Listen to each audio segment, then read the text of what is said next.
Thanks to God for this beautiful opportunity again, इस fellowship के time के लिए।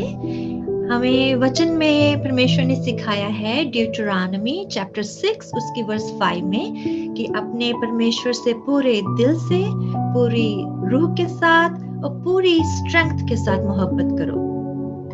और इस वर्ष से ये बहुत क्लियर हो जाता है हमारे लिए कि हमारा परमेश्वर हमसे पूरी अटेंशन मांगता है, कि एक पार्ट नहीं, एक हिस्सा नहीं हमारी जिंदगी का, but with all our heart, all our soul and all our strength के साथ हमें खुदावंद को प्यार करना है। और खुदावंद क्यों चाहते हैं कि हम खुदावंद से प्यार करें? इसलिए कि परमेश्वर चाहते हैं कि हमारा रिलेशनशिप हमारे फादर के साथ, जो हमारा हेवनली फादर है, बहुत स्ट्रांग हो जाए, एक गुड रिलेशनशिप हो। वो इसलिए because of Jesus, because of the cross, क्योंकि जीसस ने जब हमारे लिए क्रॉस ली, हमारे गुनाहों की जितनी भी पेनल्टी थी, जीसस ने वो पेनल्टी को पे कर दिया अपने होली सैक्रिफाइस के साथ।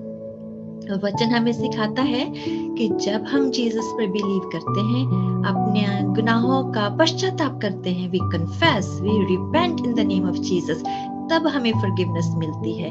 तब जो हमारे गुनाहों की जितनी भी रैथ, जितना भी खुदा का कहर हम पर आना होता है, खुदावन के इस अरेंजमेंट की वजह से, because of the blood of Jesus, जो होली ब्लड हमारे लिए दिया गया, उसमें हमें फॉरगिवनेस मिल जाती है। तब हमारा रिलेशनशिप खुदावंद के साथ बनता है। वचन में लिखा है कि जब हम जीसस को एक्सेप्ट करते हैं, सिर्फ तभी हमें यह हक मिलता है कि हम खुदावंद के बच्चे बन जाएं। और परमेश्वर ये भी चाहते हैं कि हम इस ट्रुथ को समझकर खुदावंद के लिए थैंकफुल रहें, खुदावंद का शुक्र करते रहें कि खुदावंद ने हमारे लिए क्या किया है।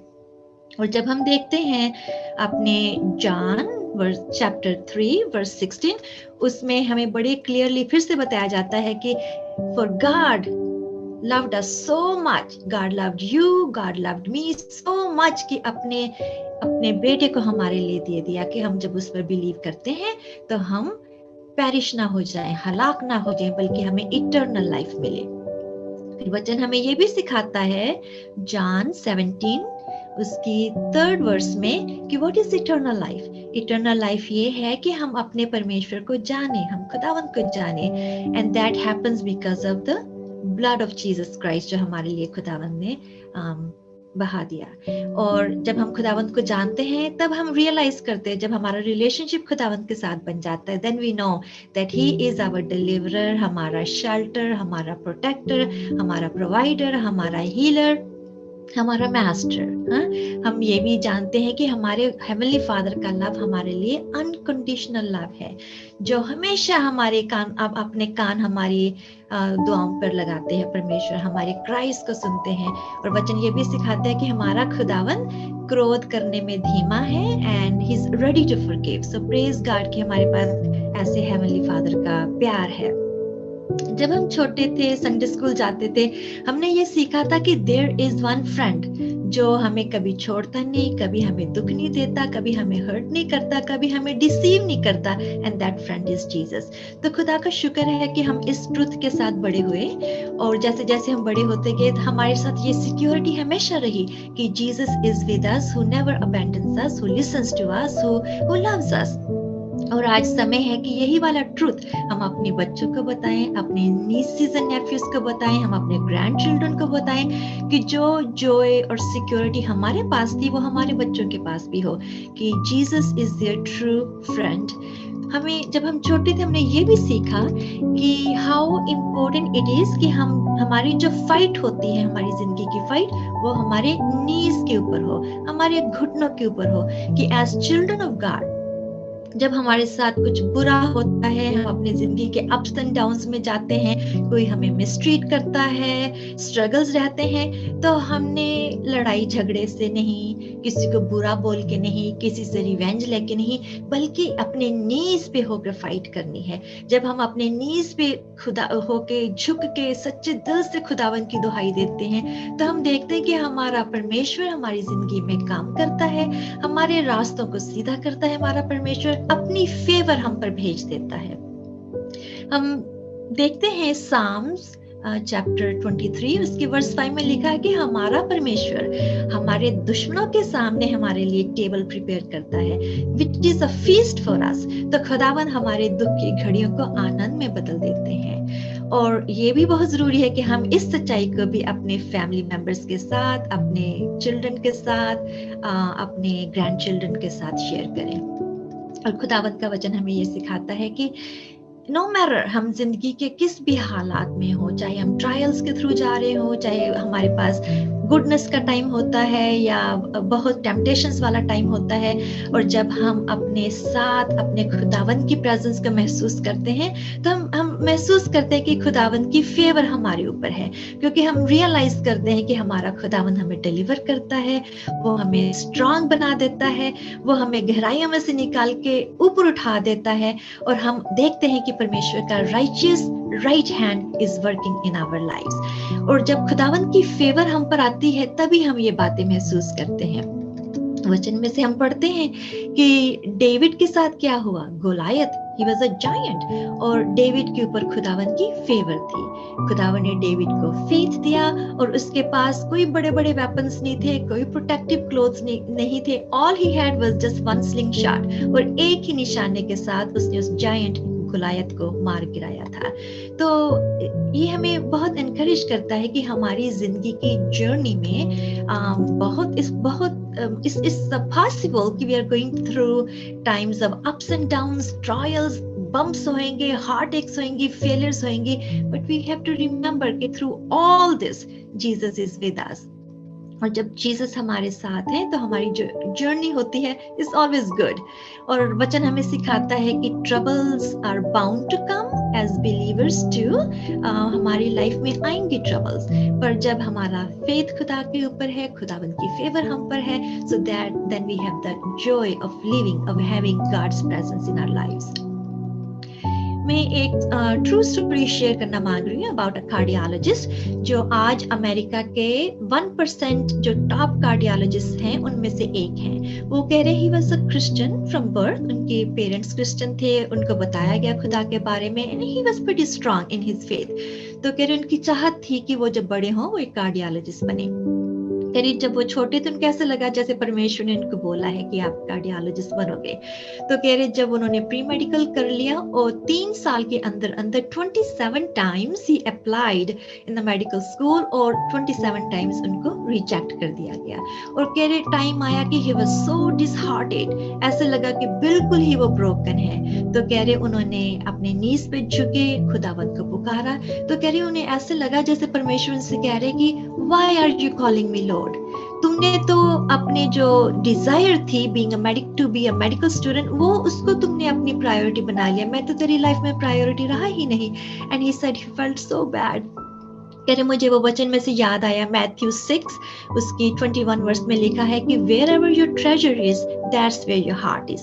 तो कह रहे पता ही नहीं चला कि कैसे उन्होंने जीसस को, परमेश्वर को अपनी प्रायोरिटी नहीं बनाया, और उनका जो डिजायर थी वही मेडिकल स्टूडेंट बनने की डिजायर प्रायोरिटी बन गया। तो कह रही उन्होंने फिर से अपने आप को खुदावंत को सरेंडर किया, माफी मांगी परमेश्वर से, और परमेश्वर से बोला खुदावंत I need you, I don't need anything, I just need you as the priority of my heart।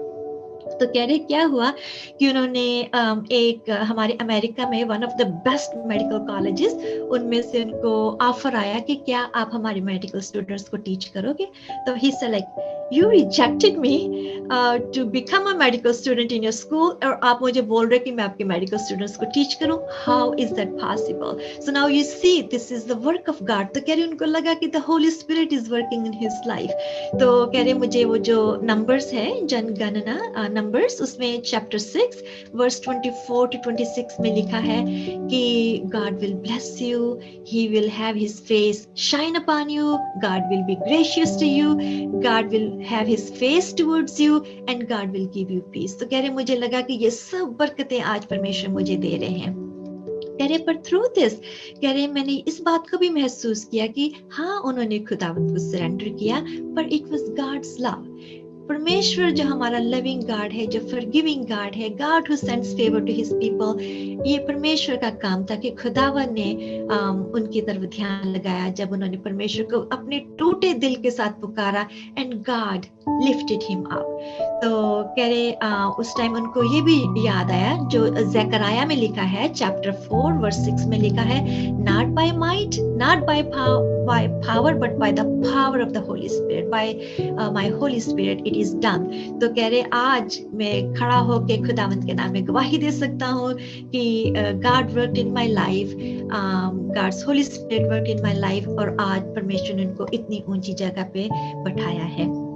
अब वो प्रैक्टिस भी करते हैं एज अ कार्डियोलॉजिस्ट, एंड वो प्रीच भी करते हैं, एंड वो दूसरे कंट्रीज में एज अ मेडिकल मिशनरी जाते हैं जिन जगहों पे लोग अपने ट्रीटमेंट को अफोर्ड नहीं कर सकते, so he goes there as a medical missionary. और खुदावंत का शुक्र है कि परमेश्वर आज उनको अपना वेसल बना के इस्तेमाल कर रहे हैं। और वो अपना जब टेस्टिमनी देते हैं, कहते हैं कि मैं याद दिलाना मांगता हूँ कि it was my failures, through my failures I cried out to the Lord. और वही जो फेलियर्स थे एक स्टेपिंग स्टोन बन गए, क्योंकि उन फेलियर्स के थ्रू जब उन्होंने परमेश्वर को पुकारा तो खुदावंत की नजदीकी में और भी नजदीकी में आ गए, उनका रिलेशनशिप खुदावंत के साथ और भी स्ट्रांग हो गया। तो कह रहे I have a reason to live because of Jesus. तो परमेश्वर चाहते हैं कि हम परमेश्वर को पूरे दिल से प्यार करें। और प्रोवर्ब्स चैप्टर 3 उसके वर्स 5 में लिखा है कि trust the Lord with all your heart, not the part of your heart but all your heart. Jeremiah 29 verse 13 में लिखा है कि if you seek me you will find me when you seek me with all your heart. और Psalm 9:1 में लिखा है कि I will give thanks to God with all my heart. तो परमेश्वर का वचन हमें बार बार याद दिलाता है कि परमेश्वर चाहते हैं कि हम खुदावंत को ढूंढें और ताकि हम उसको पालें, खुदावंत पर ट्रस्ट करें, ताकि खुदावंत हमारे पैथ्स को, जिंदगी के रास्तों को डायरेक्ट करे। खुदावंत को हम थैंकफुल होकर that we live being thankful to God, ताकि हम परमेश्वर के प्रेजेंस को अपनी लाइफ में जब महसूस करते हैं तो वो उस जॉय के साथ जी सकें, हम डिप्रेस ना हो जाएं। डिप्रेशन क्या होता है? डिप्रेशन तब आता है जब जिंदगी इज ऑल अबाउट मी, कि मेरे साथ ऐसा क्यों हुआ, उसने मेरे को ऐसा क्यों कहा, उसने ऐसा क्यों कर दिया मेरे साथ, मुझे ये चाहिए था, मुझे ये नहीं मिला। when it's all about me, और as God's children, डिप्रेशन का क्योर क्या है? To be thankful to God. जितना हो सकता है परमेश्वर को हमें थैंकफुल होना चाहिए। और to be thankful to God जरूरी नहीं है कि हमारी जिंदगी में जब सर्कमस्टांसेस अच्छे होते हैं, जब हमारे पास ब्लेसिंग्स होती है, तभी हमने खुदावंत को थैंक यू बोलना है। पर it should be our choice कि जिंदगी के हर हालात में we have to make the choice to thank God.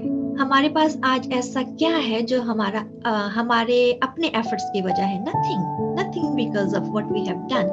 आज हम देख सकते हैं, प्रेज गॉड, खुदावंत की बरकत है। हम सुन सकते हैं, ये खुदा की गिफ्ट है। हमारे हाथ, हमारे पैर, हमारा चलना, हमारा बोलना, ये सब खुदा की बरकत है। तो हमें अपना मुंह खोलकर खुदावंत का शुक्र करना चाहिए। Even when we are going through the times of trials, open your mouth and thank God. और जितना हम खुदावंत का शुक्र करेंगे, then you will see कि हम परमेश्वर की फजल से हमारे आंखें खुलेंगी, हमारे कान खुलेंगे कि खुदावंत ने हमें इतना ब्लेस किया है कि we will start counting our blessings।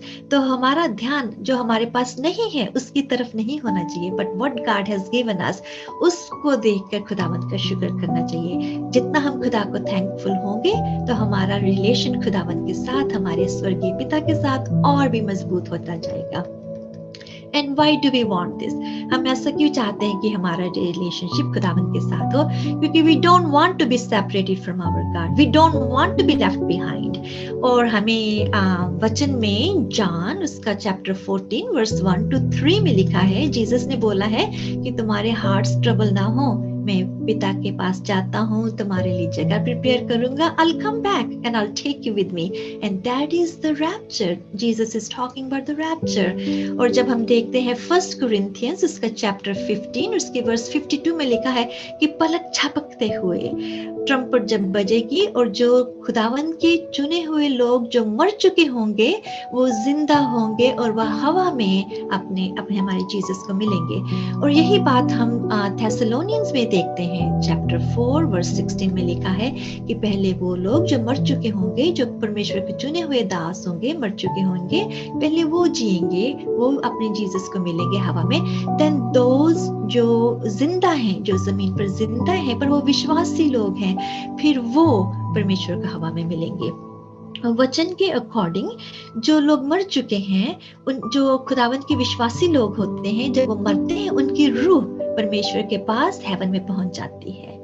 और जब ये समय आएगा, रैप्चर का समय आएगा, तो उनके जो बॉडीज होंगे, खुदावन उनको जब रेजरेक्ट करेंगे, उनके बॉडीज ग्लोरीफाई हो जाएंगे, उनके बॉडीज अब उनकी जो सोल्स खुदावन के पास है उनके साथ यूनाइट होंगे, तो वो अपने परमेश्वर को मिलेंगे। और जो परमेश्वर के लोग अभी जिंदा होंगे, खुदावन उनके बॉडीज को भी ग्लोरीफाई करेंगे। That means their bodies will B change. इसलिए आप अभी सीलिंग के थ्रू, रूफ के थ्रू जब आप उड़ जाएंगे, हवा में उड़ जाएंगे, you will not get hurt, because आपके जो बॉडीज होंगे, those bodies will be glorified, will be changed bodies, and you will meet your Jesus, your master, in the air. So this is a rapture. तो क्या होगा कि जब हम अपने परमेश्वर से मिलेंगे, then 7 years of beauty will start, 7 years of feast will start. और हम वचन में लिखा है कि वो जो 7 years होंगे, it will be called the time of Lord's Supper. एक 7 साल तक वो एंजॉयमेंट का टाइम, फीस्ट का टाइम होगा। और ये जो लोग होंगे जो अपने परमेश्वर को मिलेंगे, they will be with the Lord in heaven celebrating for 7 years. उसी टाइम पे वो 7 years जो होंगे, अर्थ पर ट्रिबुलेशन का टाइम होगा, times of tribulation, disaster, torment. और वचन में लिखा है कि जो पहले 3.5 साल, the first half of that 7 years of tribulation पे लोग जो होंगे, half of the population उस अर्थ, जब अर्थ पे होएगी, those will be destroyed during that time. और फिर जो halfway through that time, 3.5 साल के बाद एंटी क्राइस्ट का जब टाइम आएगा, तो फिर वो 666 का रूल अप्लाई करेगा कि either you take that seal or you die. और लोगों को मजबूरी के साथ या अपने माथे पर या अपने राइट हैंड पर वो सील लेनी पड़ेगी। और जो उसको रिजेक्ट करेंगे, those will be killed. जो जीसस को एक्सेप्ट करेंगे, those will be killed. ये वचन में लिखा है। और पर जो उस सील को ले लेंगे, उसका मतलब ये होएगा कि उनके पास हेल की जाने की स्ट्रेट टिकट मिल गई। There is no turning back, no chance for redemption again. Straight to hell की टिकट मिल जाएगी उनको। अभी हमारे पास सब कुछ है, all the facilities we have. कितनी बार हम परमेश्वर को अपनी लाइफ में प्रायोरिटीज नहीं देते। हम में से कितने लोग हैं जो खुदावंत को एक्सेप्ट नहीं करते, जीसस को एक्सेप्ट नहीं करते।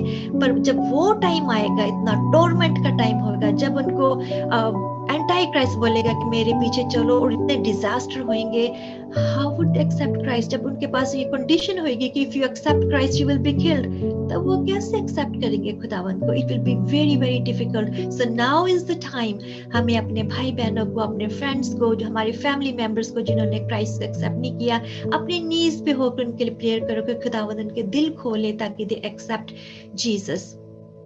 अपने रेवलेशन में लिखा है चैप्टर 6 में कि उस 7 years ऑफ ट्रिबुलेशन में अर्थ पर से पीस उठा ली जाएगी। लोग एक दूसरे को मारेंगे, तलवार के साथ लोग मरेंगे, अकाल के साथ मरेंगे, प्लेग के साथ मरेंगे। उस समय जंगली जानवर, वाइल्ड बीस्ट होंगे जो लोगों को डिस्ट्रॉय कर देंगे, अर्थक्वेक्स होंगे। इवन जो सन है, सूरज है, वो अपनी रोशनी छोड़ देगा। It will be pitch dark. Revelation 16 verse 8 में लिखा है कि इवन जो सूरज है उसको अलाउ कर दिया जाएगा कि वो अपनी स्कॉर्चिंग हीट के साथ, जो एक फायर की जैसे होगी, लोगों को बर्न करे। So it will be like fire falling from heaven to burn people. और ये सब within the first half of the 7 years होगा।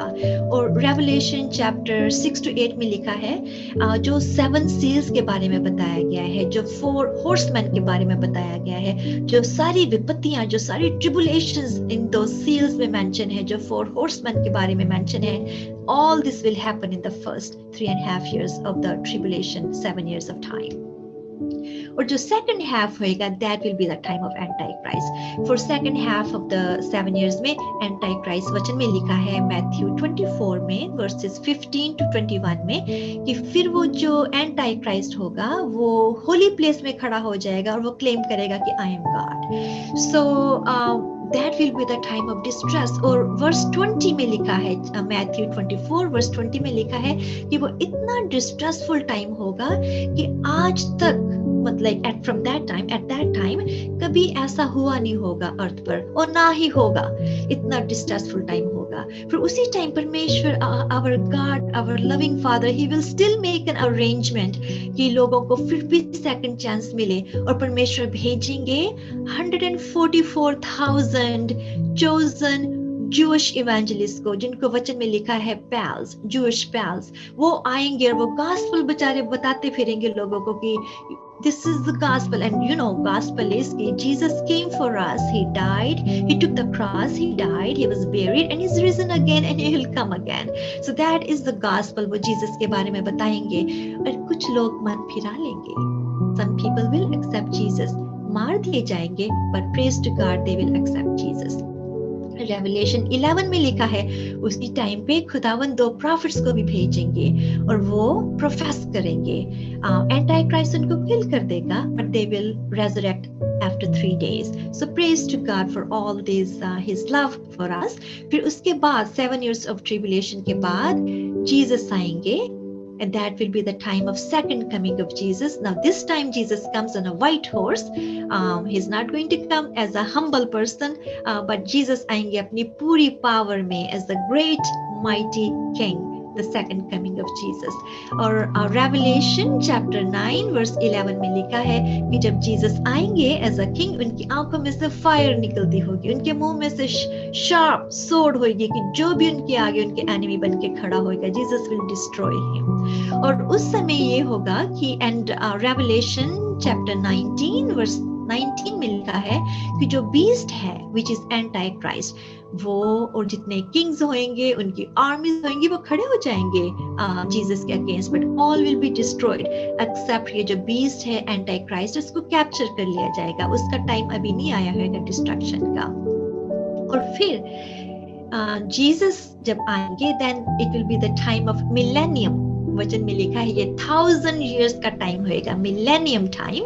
फिर जीसस अर्थ पर रूल करेंगे और वचन में लिखा है कि अर्थ जो है वो चेंज हो जाएगी. It will be a new earth. यहाँ जब पीस होगी everywhere and is called new Jerusalem. और रेवलेशन 3 चैप्टर 3 वर्स 12 में न्यू जेरूसलम के बारे में बोला गया है. रेवलेशन चैप्टर 21 उसके वर्स 2 में न्यू जेरूसलम के बारे में बोला गया है.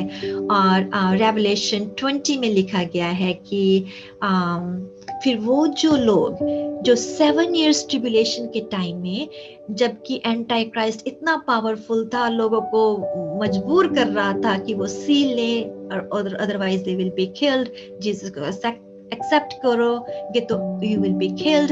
पर जिन लोगों ने उस समय जीसस को एक्सेप्ट कर लिया था वो मारे गए थे. Now those people will be resurrected और वो जीसस के साथ उस 1000 years में उस न्यू जेरूसलम में वो जीसस के किंगडम में रूल करेंगे. So praise to God for that. So after millennium के टाइम में the time will be a great white throne. और ये जो ग्रेट वाइट थ्रोन है उसके आगे जब लोग अपीयर होंगे that will be the time of judgment. अभी हमने देखा है कि जो फर्स्ट रेजरेक्शन है दिस इज ऑल गुड. हमारे सबसे पहले हमारे जीसस रेजरेक्ट हुए, फिर उसके बाद हम देखते हैं कि जब रैप्चर का टाइम आता है देन जो जीसस के चुने हुए लोग होंगे जो मर चुके होंगे वो रेजरेक्ट होंगे. फिर हम देखते हैं ट्रिब्यूलेशन के टाइम में जो 2 प्रॉफिट्स मर गए थे, थर्ड डे वो रेजरेक्ट होंगे आफ्टर 3 days. देन वी सी जिन लोगों ने ट्रिब्यूलेशंस के टाइम में जीसस को एक्सेप्ट कर लिया था, मर गए जीसस के नाम में, फिर वो रेजरेक्ट होंगे. So this is all good.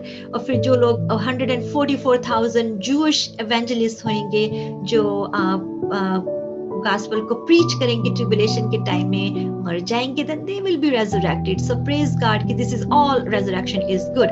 पर अब जो white great throne के समय के टाइम में जो resurrection होगी, that's not good, क्योंकि वो जो resurrection होगी that will be the time of judgment to send people to hell. और उस समय वो जो लोग resurrect होंगे वो लोग होंगे जो मर चुके होंगे, जिन्होंने जीसस को एक्सेप्ट नहीं किया, जिन्होंने जीसस को हेट किया था एंड रिजेक्ट कर दिया था. जब वो रेजरेक्ट होंगे और टाइम होएगा जजमेंट का, जब बुक ऑफ लाइफ खोली जाएगी, उनका नाम नहीं होगा. टाइम टू अंडरस्टैंड कि उनमें से कुछ लोग वो भी होंगे जिन्होंने जब वो जमीन पर थे, they did many many good things, अच्छे लोग थे, पर they never accepted Jesus. और जब उन्होंने जीसस को एक्सेप्ट नहीं किया, उनका नाम भी उस बुक में नहीं होगा, चाहे वो कितने ही भले लोग क्यों ना हो. The reason because खुदावंद का वचन हमें सिखाता है, John 14:6 में Jesus said, I am the way, I am the truth, I am the life, and no one comes to the Father except through me. और जब हमने जीसस को एक्सेप्ट ही नहीं किया, हम अपने आप को खुदावंद कैसे कहला सकते हैं? So जिन लोगों ने जीसस को एक्सेप्ट नहीं किया, there is no chance for them कि उस समय वो खुदावंद के बच्चे कहलाएंगे. They all will go to hell. और दुख की बात यह है कि परमेश्वर ने लोगों को नहीं चुना कि उनको हेल में भेजे. लोग खुद चुन लेते हैं जब रिजेक्ट कर देते हैं जीसस को. चाहे वो जीसस को ना ही हेट करें, पर अगर उन्होंने एक्सेप्ट ही नहीं किया, that means it's rejection. So that is the sad part कि वो टाइम जो होएगा, लोग कभी भी खुदावंद से मिल नहीं पाएंगे. They will be sent to hell for eternity. So the key point is, जैसे Romans chapter 10 verse 9 में लिखा है कि अगर आप अपने माउथ से डिक्लेयर करोगे कि Jesus is the Lord, you believe in your heart कि खुदावंद ने जीसस को रेज किया है, you will be saved. But as Christians we have to know believing is not the only thing, that's just the beginning. पर हमें Jesus को accept करना है as our savior, as our lord. अपने आप को पूरी तरह से खुदा को सबमिट करना है ताकि खुदावंद का काम हमारी जिंदगी में हो सके, परमेश्वर की रूह का काम हमारी जिंदगी में हो सके, ताकि हम प्यूरिफाई हो जाए, हमारे गुनाहों से माफी मिल जाए, ताकि हमारा रिश्ता हमारे होली गॉड के साथ जब होता है, and we are transformed people, Holy Spirit की गाइडेंस में जीने वाले, खुदावंद की मर्जी के मुताबिक जीने वाले, खुदावंद को अपनी जिंदगी में पहली प्रायोरिटी देकर जीने वाले लोग बन जाए. एज़ेकियल चैप्टर 36 उसकी वर्स 26 में लिखा है कि मैं आपको एक नया दिल दूंगा, आप पर नई स्पिरिट डालूंगा, तुम्हारी जिंदगी में से जो स्टोन की जैसा दिल है उसको निकाल के मांस का दिल दूंगा. सो दैट मीन्स कि आवर हार्ट्स जो होते हैं वो सॉफ्ट हो जाते हैं हमारे खुदावंद के वचन को एक्सेप्ट करने के लिए, जीसस को एक्सेप्ट करने के लिए. और बहुत जरूरी है कि हम दुआ करें अपने लिए, अपनी फैमिली मेंबर्स के लिए, कि हमारे जो स्टोन के जैसे हार्ट हैं वो मेल्ट हो जाए, ताकि हमारी जिंदगी खुदावंद को रिसीव करने वाली बन जाए, ताकि खुदावंद का पवित्र आत्मा हमारे स्टोन्स के हार्ट्स को निकाल कर हमें फ्लैश का हार्ट दे दे. क्योंकि जितनी दूर हम खुदावंद से जाते हैं, अगर ये हमारी दूरी बढ़ती जाती है, तो ये जो स्टोन जैसे हार्ट है और भी हार्डर होते जाते हैं. Then it becomes difficult for people to come to Lord. और आज क्वेश्चन ये है कि हमारी जिंदगी की प्रायोरिटी कहाँ है? Is it God or something else? Yes, our family is important, our work is important, our education is important, पर पहला दर्जा हमेशा ही खुदावंद का होना चाहिए. दूसरा क्वेश्चन ये है कि क्या हमारी जिंदगी का कंट्रोल हमारे पास है या पवित्र आत्मा के पास है?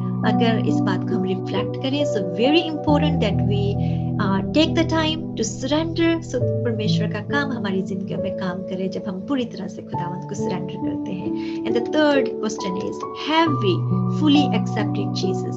Have we fully submitted to him? कि ऐसा ना हो कि we are left behind, so that when the time comes हम अपने परमेश्वर को मिलने वाले बने, होली स्पिरिट के फजल से भरकर हम खुदावंद की विटनेस बने. So this is the word of God for today. May God bless you all. Praise to God. Thank you.